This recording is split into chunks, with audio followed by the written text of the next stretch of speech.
further ado, let's welcome Kelly Fryer.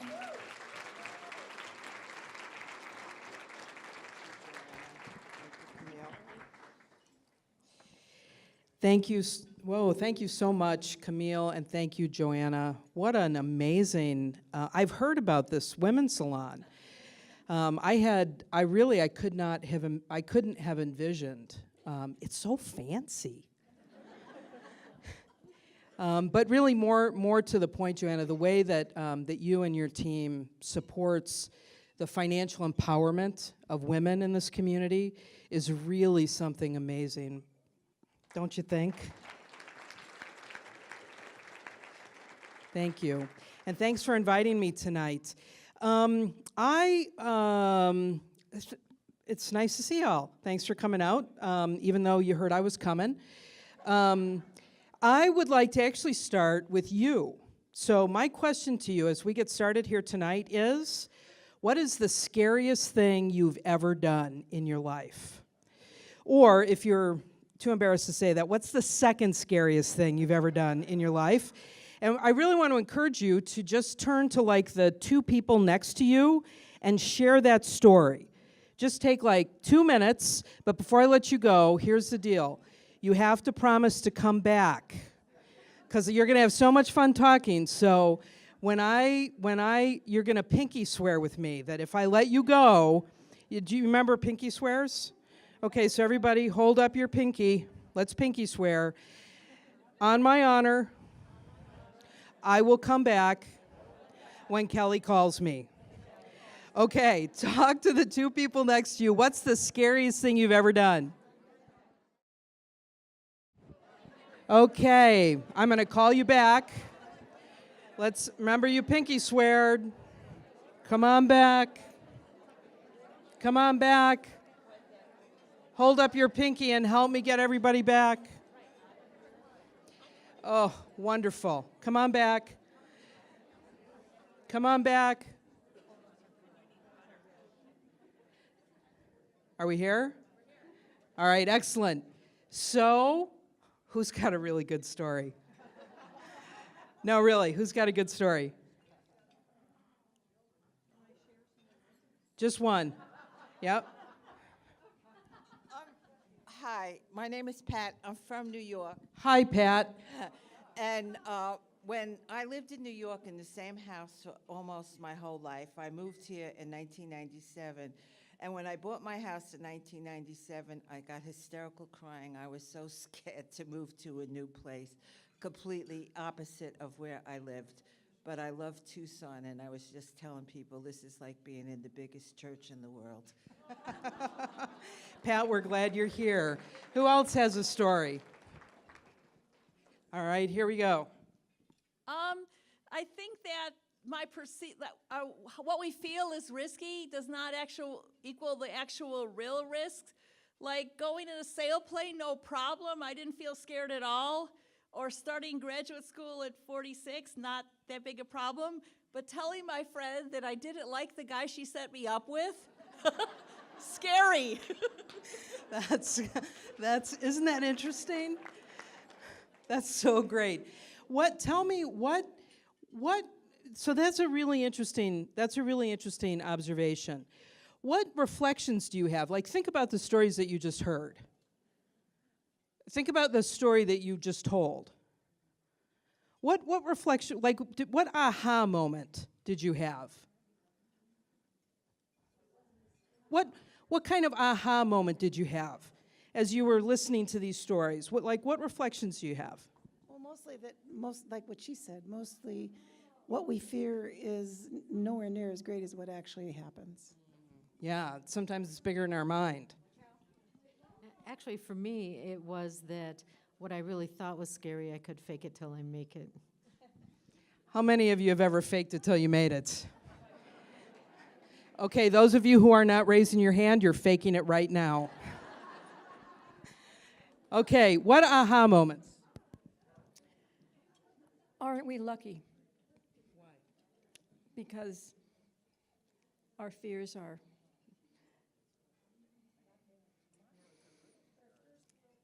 imagined.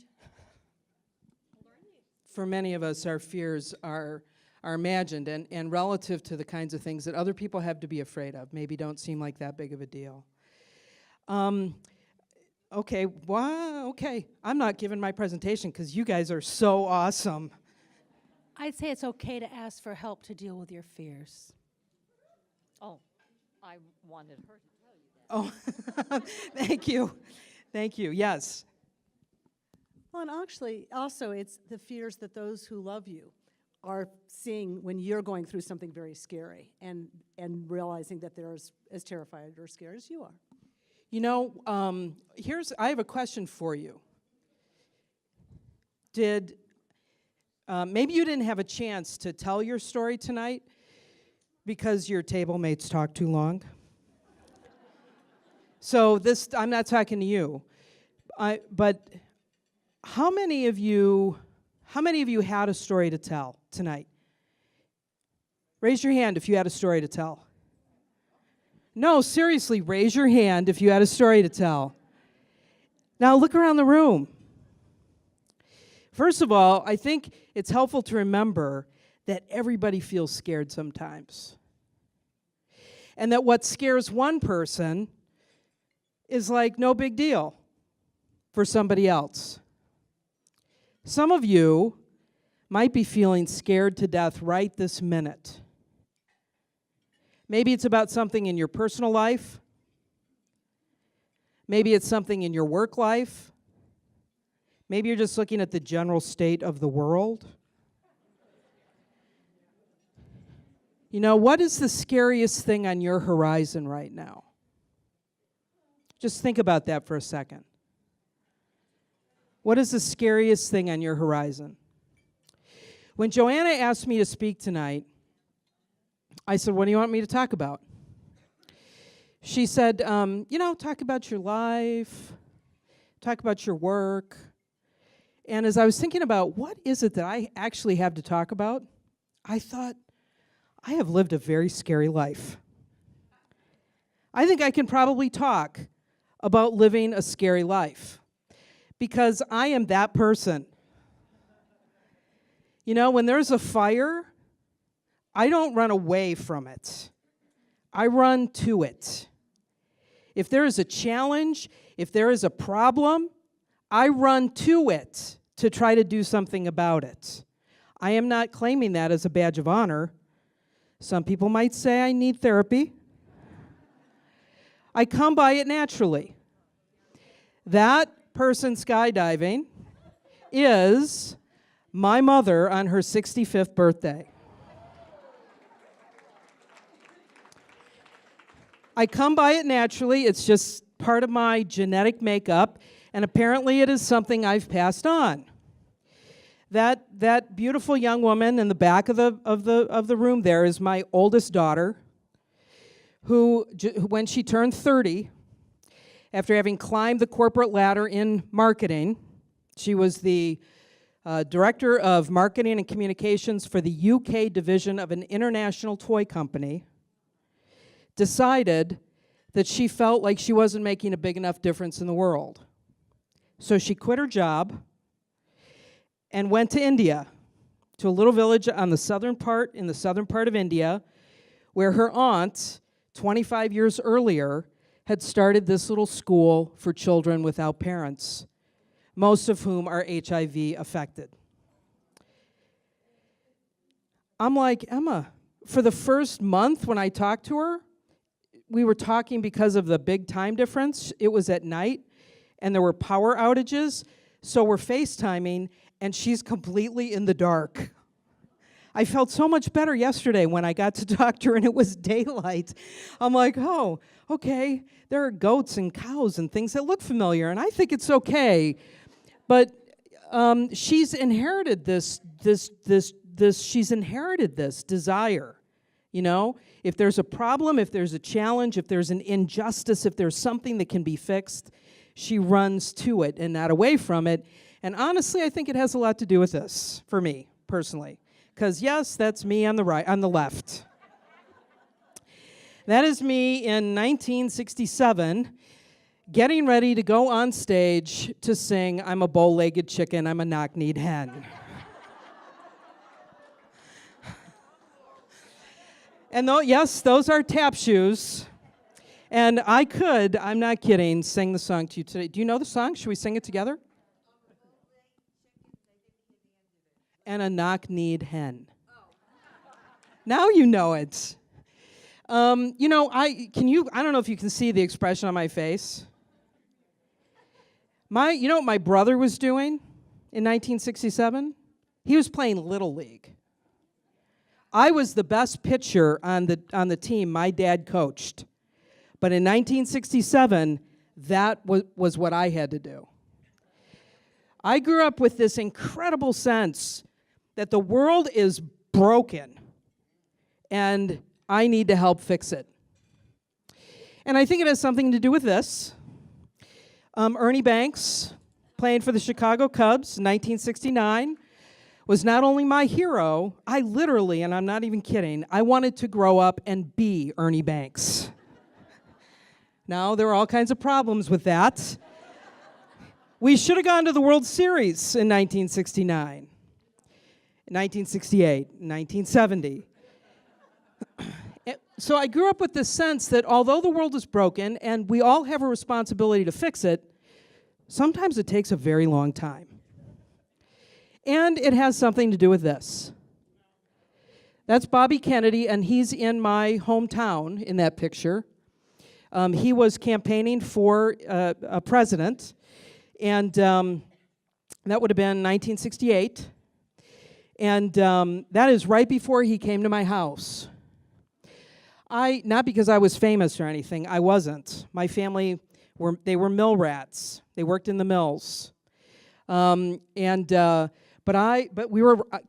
was raised Catholic and I was Irish. And there was a picture of Bobby's brother and the Pope hanging up in my living room. And we were so excited, you know, when Bobby Kennedy was running for president, not just because of those things, but because he was talking about the war. And he was talking about poverty. And he was talking about working people. And so in 1968, I wrote a letter to Bobby Kennedy, and my dad, for some reason, mailed it. And I invited Senator Kennedy to come to my house if he was ever in my hometown for tea. I had never had tea.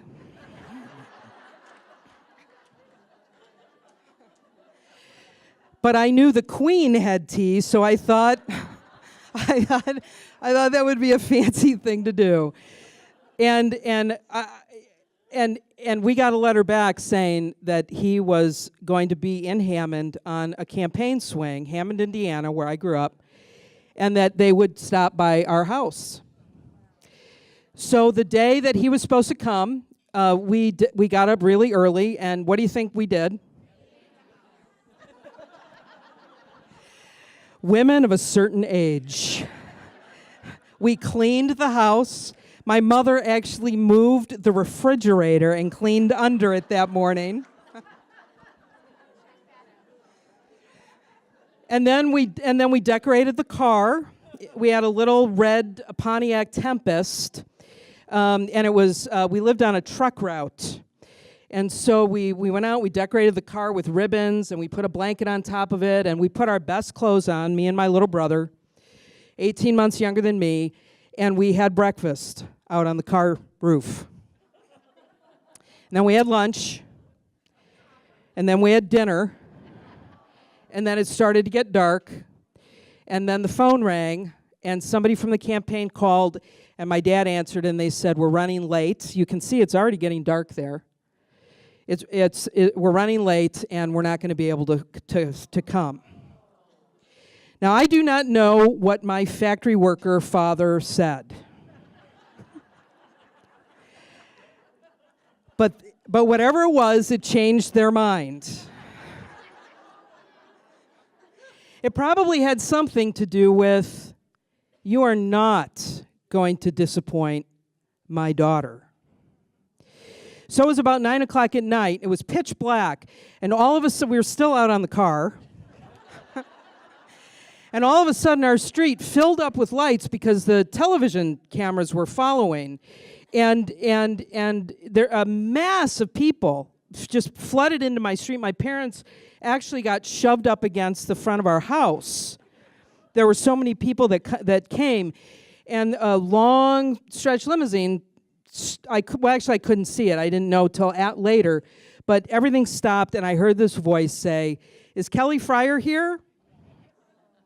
And I got handed person to person to person, and sat down in the car next to Bobby Kennedy. And then my brother came, and that really made me mad. I don't remember anything about any of it, really. I don't remember any. It probably lasted 2 seconds. What I do know is that before I got handed hand over hand back, Bobby Kennedy said, was talking, and I said to him, "Senator Kennedy, if you get elected president, will you bring my Uncle Bill home from Vietnam?" Because I remember watching the news to see if I could see him. And he said to me, "With God's help, honey, I'll sure try." And then we all know what happened a few months later. So I learned from a very early age that the world is broken, that we have a responsibility to help fix it, that we have the power to help fix it, because my dad got Robert Kennedy to come to my house. We have the power to fix it, but sometimes it is a very windy road. And so that led to this. Yeah, that's me. I know, right? That's me. That's Pastor Kelly at age 25, knowing absolutely nothing about anything. Growing up in Hammond, Indiana, and being sent out to Emmanuel Lutheran Church in Compton, Illinois, which is an open country church that was 125 years old, run by German Lutheran farmers. Our nearest neighbors had 500 hogs, and the nearest town, which was about a mile and a half away, had 400 people. Emmanuel Lutheran Church sat in the fastest declining county in the state of Illinois in 1980 something, and we were in the middle of the farm crisis. And this congregation, had empty pews on Sunday morning and depressed people sitting in them. And I was there for about 3.5 years. And I went there partly because they were the only ones who would take me. Because it was 1980-something. And I had never even heard a woman preach a sermon before. They had never had a woman on their church board before. But they took me, and then, by the time I left that congregation, we had to set up extra seats on Sunday morning. And we had women on the church board. And I think that a lot of the reason we grew so fast and so much is because everybody in all the surrounding towns just wanted to see a, two-headed cow in the pulpit. It's like, what is this? But you know what? I found out that I was really kind of good at helping things grow. I was, and I'm not afraid to go to places that look hopeless. That kind of defined my whole ministry, my whole profession in the church. I went from there to another congregation in the outskirts of Chicago and did a very similar thing with a congregation there. And I got sort of famous for doing this work in my little pond. I wrote a bunch of books about it. I went around talking all over the world really about it. And I was being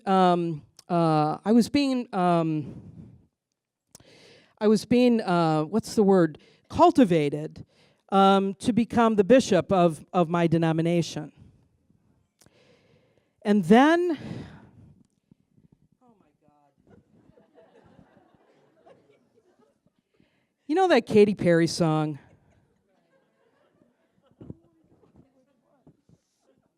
I'm just going to apologize ahead of time. You know that Katy Perry song? I kissed a girl and I liked it. They're looking at me like, oh my God. I don't know how this happened or why this happened, but it did. And back in those days, you couldn't go around kissing girls if you were a girl and be a bishop, or even a pastor, or even a seminary professor, which I also was doing. And so I had a choice to make at this really critical point in my career. Do I do what all of my colleagues were telling me to do? Do I do what all of the bishops in my church were telling me to do? And hide? Couldn't do it. Run to the fire, man. So then I ended up there. That's my wedding day.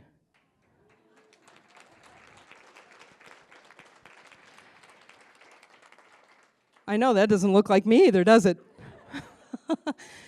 That's my wife Tana in that coat, that diva coat, and she is a diva.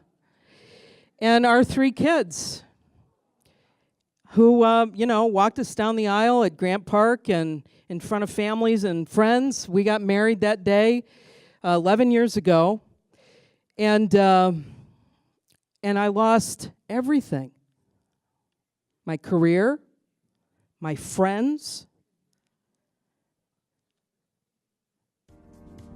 Run to the fire.